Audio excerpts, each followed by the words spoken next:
फैलती है, तो आप इसके लिए कहते हैं जंगल के आग की तरह फैलना। अब इसको इंग्लिश में क्या कहते हैं, आइए सीखते हैं। शुरू करने से पहले आपकी हिंदी से इंग्लिश लर्निंग जर्नी का partner as for Hindi 1 to 1 को अगर अभी तक आपने सब्सक्राइब नहीं किया है, तो ये पार्टनरशिप अभी तक इनकम्प्लीट साउंड कर रही है ना? तो फटाफट से वो जो सब्सक्राइब वाला टैप बटन दिख रहा है आपको, वहाँ पर कीजिए टैप और लाइक भी कर दीजिएगा वीडियो।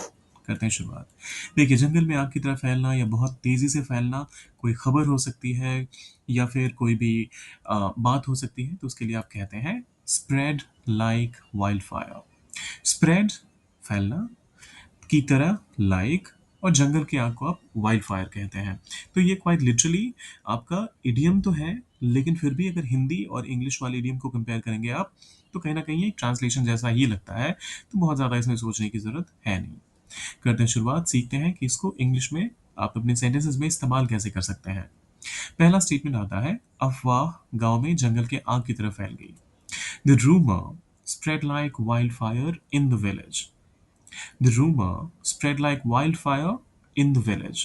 गांव में in the village, अफवाह the rumor और जंगल की आग की तरह फैल गई, so spread like wildfire. फिर आता है दूसरा एग्जाम्पल, उसका गाना सोशल मीडिया पर जंगल की आग की तरह फैल गया। हालांकि इसके लिए वायरल वर्ड का ज़्यादा इस्तेमाल होता है, तो आप वायरल ऑब्वियसली इस्तेमाल कर सकते हैं, लेकिन मैं यहाँ पर क्योंकि किसी और एग्जाम्पल के लिए आया हुआ हूँ, तो मैं स्प्रेड लाइक वाइल्ड फायर का ही इस्तेमाल करूंगा। हिज सॉन्ग, उसका गाना, अगर फीमेल होगी तो her song, spread like wild fire on social media. His or her song spread like wild fire on social media. तीसरा एग्जाम्पल कहता है, आंदोलन, आंदोलन की चिंगारी जंगल के आग की तरह फैल गई।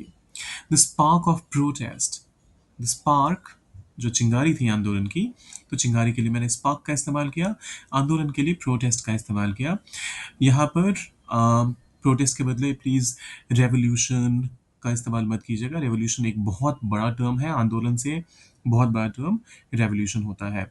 So the spark of protest spread like wild fire.